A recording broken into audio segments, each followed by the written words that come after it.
Estamos de volta com a Alerj Entrevista. Falamos hoje sobre o legado político do ex-governador Marcelo Alencar. Deputado, o senhor teve a oportunidade de ser secretário, trabalhar ao lado do ex-governador. Como era a convivência com ele? Olha, a convivência, no meu entendimento, meu ponto de vista, agradável, muito agradável. Porque, ao mesmo tempo que ele era enérgico, cobrava muitos resultados, ele também era um homem afetuoso e de bem com a vida. Ele era um carioca autêntico, jamais dispensava uma piada ou um comentário mordaz, né? Era um esportista, né? Ele gostava de todos os esportes, né? Mas ele tinha, né, um defeito, ele era botafoguense, como você, né? Defeito, brincadeira, tem uma qualidade. Ele é botafoguense, mas com a seguinte característica: ele foi atleta do Flamengo, ele jogou waterpolo pelo Flamengo, ele jogou basquete. Não foi basquete? Basquete. Jogou as duas coisas, waterpolo e basquete pelo Flamengo. Ele era alto? Era. O basquete, ele foi campeão, aliás, pelo deputado, Flamengo. O basquete do Flamengo hoje está dando um show, né? Mas já deu na época que ele jogou basquete. Na época do Canela, chamava-se Togo Renan Soares, era o técnico do Flamengo. O time do Flamengo chegou a ser decacampeão de basquete estadual, porque naquela época não tinha essa liga nacional, né? Então ele tinha também um pé no Flamengo, mas era botafoguense, mas com o pé no Flamengo. Mas ele gostava de judô, né? Ele gostava dos esportes olímpicos, né? Então também era um esportista, era um amante da nossa cidade, também gostava de gastronomia, né? Então ele tinha uma relação com os secretários muito próxima, né? De formar equipe. E sempre apostou muito nos jovens e nas mulheres. O seu secretariado era composto de muita gente jovem. Na época da prefeitura, esses jovens eram chamados de menudos pela mídia, porque era um conjunto que fez muito sucesso à época, né? Nos anos 80. Então, eram os menudos do Marcelo. Claro que eu não era um menudo, eu já era um homem de meia idade. E muitas mulheres também na sua administração, porque ele considerava que a grande revolução que o mundo sofria era produzida pelas mulheres. Então, era uma figura muito, muito carismática, muito marcante, que se orgulhava de ser político e gostava da política, que é importante para qualquer cidadão. Dava muito valor ao parlamento. Então, sempre teve uma relação muito próxima com a Câmara de Vereadores, como também com a Assembleia Legislativa, porque ele acreditava na democracia representativa. Então, foi um político que marcou a época e que tem poucos no Brasil igual, né? Deputado, dentro do partido do PSDB, como era a influência do ex-governador Marcelo Alencar? O Marcelo Alencar, dentro do PSDB, do estado do Rio de Janeiro, ele era a nossa referência, né? Ele foi presidente do partido durante diversos mandatos. Mesmo agora, era o seu presidente de honra. Mesmo eu sendo presidente do partido, eu, pelo menos de 15 em 15 dias, ia lá conversar com ele, trocar uma ideia. Ele era como fosse assim, o nosso grande conselheiro, né? O Marcelo Alencar é a nossa maior referência no PSDB do Rio de Janeiro, porque o crescimento que aqui tivemos deveu-se à capacidade e à liderança do mesmo, né? Ele deixa muitas saudades, mas ele passa a ser, né, alguém que todos nós podemos ter como paradigma, quer seja pelo comportamento das lutas políticas, quer seja como gestor, quer seja como cidadão e amigo. E o senhor conversava sempre com ele, como é que ele via a política hoje? Assim, como é que ele lia, né, esse panorama que a gente tem hoje da política? Ele tinha uma apreensão muito grande, né? O excesso de partidos políticos, 32 partidos políticos, com as questões ideológicas muito esgarçadas, né?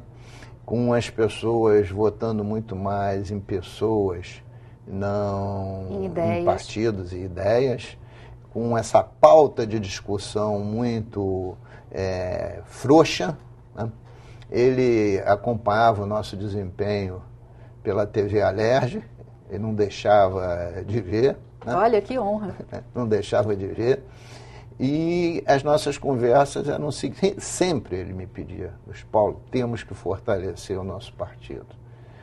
Sem partido a gente não tem saída política para o nosso país e não vamos consolidar a nossa democracia. Ele era um democrata nato.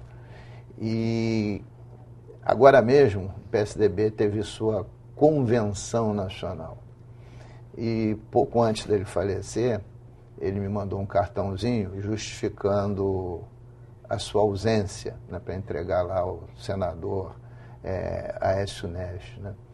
E, ou por lapso de memória, ou antevendo o fato, né, ele dizia que não estaria na convenção por uma carência e por um impedimento absoluto, porque se não fosse esse impedimento absoluto, ele estaria lá.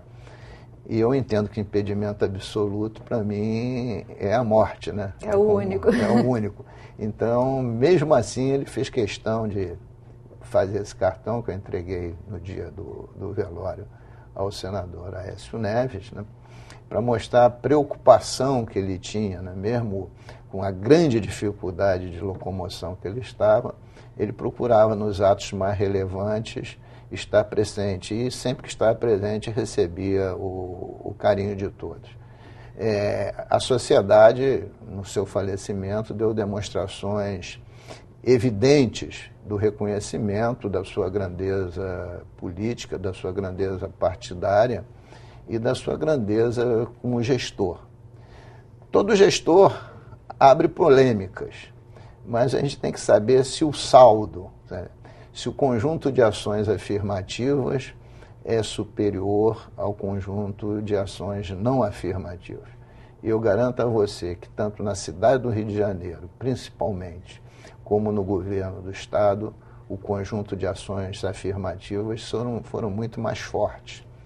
Se você for para a área do desenvolvimento econômico no governo do Estado, nós vamos encontrar a fábrica de vidro e a Volkswagen e a Peugeot Citroën, lá no sul fluminense, em Porto Real, marcando a atração de investimentos que ele fez no governo dele, transformando o sul fluminense em polo metal mecânico. Se você for para as estradas, para interiorizar o desenvolvimento, nós vamos encontrar a recuperação integral da estrada Teresópolis-Friburgo, a RJ 130. Se a gente for discutir a mobilidade urbana, ninguém fez mais metrô nesse estado do que o Marcelo Alencar. Fizemos 17 quilômetros do metrô de Triagem até a Pavuna.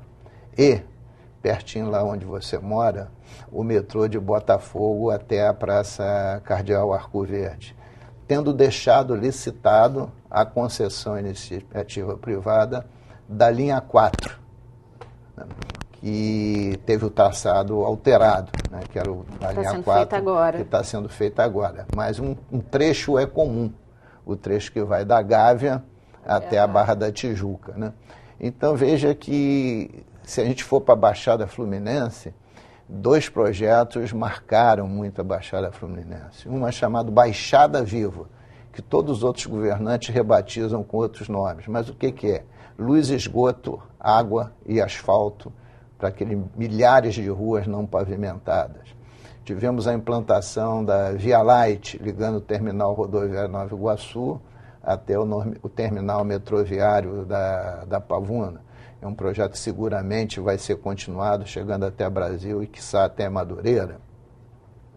E na área da saúde, eu destaco lá o Hospital Geral de São Gonçalo, o Hospital de Itaboraí. Então, onde você andar, né, você verifica a marca desse governo, que é um governo que já passou, né, 95 a 98, tem muitos anos, e essas marcas visíveis estão aí. É isso que eu chamo de legado. Legado é aquilo que fica no tempo, que não é efêmero. Quando eu falo na cidade aqui no Rio Orla, porque é um legado de décadas, que marcou a fisionomia da nossa cidade. Então, o Marcelo foi esse homem que realmente deixou marcas profundas, positivas na nossa cidade e deixa, de fato, um legado. E como é que o senhor vê o futuro do partido aqui no Rio, agora sem esse líder? O Marcelo Alencar forjou muitos quadros dentro desse partido. Alguns de mandato e outros não, né? Mas deu ao partido um sentido de unidade, de não romper nunca os seus princípios, né? De jamais se afastar das questões que compõem o programa partidário, de manter a ética, o respeito, a responsabilidade dentro do PSDB. E o PSDB, ao longo dos anos, depois que ele deixou o governo, ele perdeu ossatura, perdeu tamanho, mas não perdeu qualidade. Somos um partido com poucos parlamentares, temos 2 deputados federais e 3 deputados estaduais, 2 prefeitos, 2 vereadores na capital e mais de 40 no interior.